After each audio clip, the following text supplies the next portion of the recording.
So now I will talk about my research. The topic of my research is the history and the future treatment strategy of PTSD.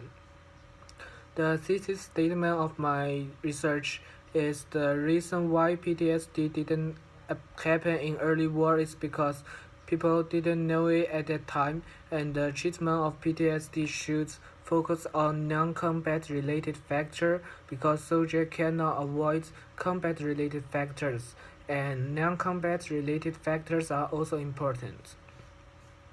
There are four main points in my research. The first one is the present situation of PTSD.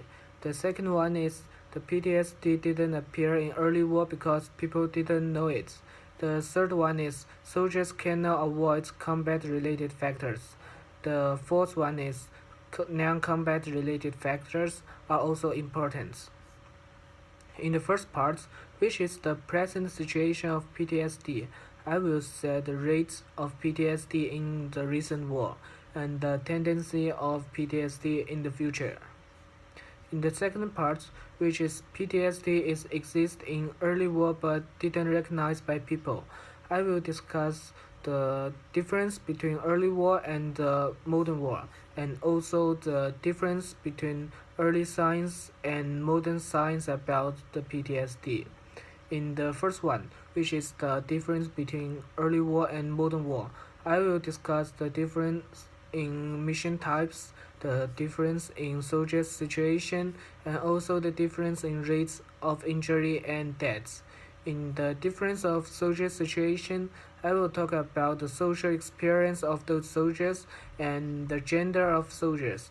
In the parts, rates of injury and deaths, I will discuss the force loss exchange percentage in modern war and previous war, and also the survival rates and reasons. In the second one, the difference between early science and modern science about the PTSD. I will first discuss the difference between the knowledge of PTSD in early war and in modern war, and the effect of lack of knowledge in early war.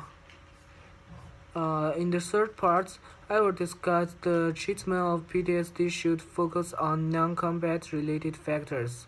The first thing I will discuss is the combat related factors are not the only reason for veterans who suffer from PTSD.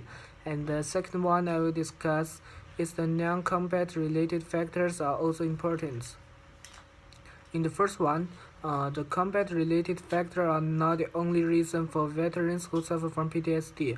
I will first discuss the combat-related factors cannot be avoided because soldiers need to fight in the battlefield and experience the traumatic scenes is unavoidable, and also not everyone will develop PTSD after experience the traumatic scenes.